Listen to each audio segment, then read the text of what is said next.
Good morning, students. Once again, we are here with the chapter Democracy and Diversity of Political Science, chapter 3 of class 10. We have already talked about the story of the Mexico Olympic and how it affected the civil rights movement in USA. We also talked about the cross-cutting and overlapping differences. We talked about the politics of social division, that how the range of consequences affects the social division. We also talked about that the democracy, it is a natural that to win election or to gain power in political parties would talk about these divisions. That means how the division affects the politics in democracy. So till here we talked about that how the politics are being affected by the difference in the social divisions which we are facing or we have in our country, and that affects the election also. Now we also talked about that how the communities also affect the politics. Today we will talk about the three determinants. Three determinants. Three factors are crucial in deciding the outcome of politics of social division. The three factors which affect the outcome of social divisions in politics we will talk about. The very first one is the outcome depends on how the people perceive their identities. Means it depends on the people's perception.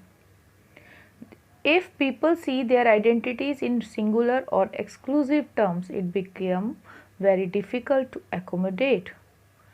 Means that how the people are taking their identity, whether they are being differentiating themselves on the basis of gender, religion or caste, it affects the politics.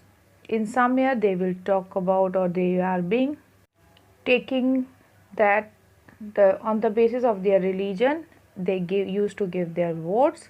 In some area they take the gender as their perception, and in some area a particular person is taking as their caste, their perception. So on the basis of it, it affects the vote which they used to give. So it totally depends on the people's perception. It is much easier if the people see that their identities are multiple and are complementary with the national identity.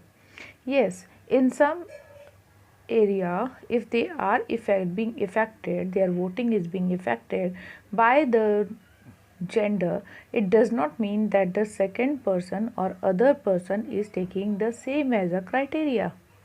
So we have multiple identities of the people that affects the politics. The second, it depends on how political leader raise the demands of different groups. It is easy to accommodate demands that are within the constitutional framework and are not at the cost of another community. Of course, sometimes what happened is that the political leaders, they used to raise the demands of the different areas, and that affects the politics or the voting of the particular area.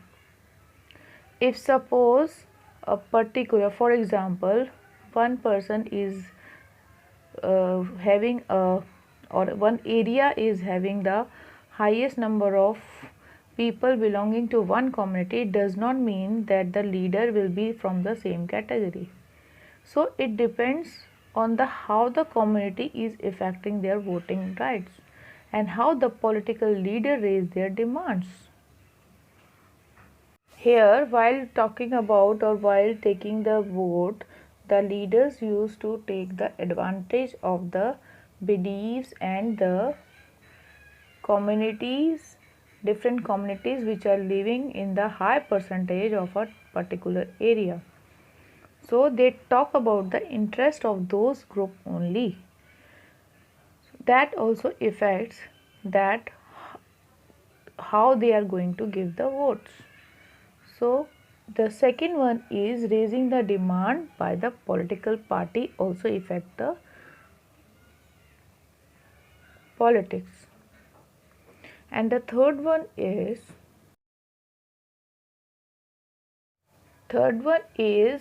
that it depends how the government reacts to the demand of the different groups. If the rulers are willing to share power and accommodate the reasonable demands of minority community, social division becomes less threatening for the country. So the outcome also depends on the how the government reacts to the demands of the different group. If they are willing to share their power and accommodate the reasonable demand of minority people, if they are going to go with the minority demands of peoples who are belonging to the minority, or the social division become less threatening for the country.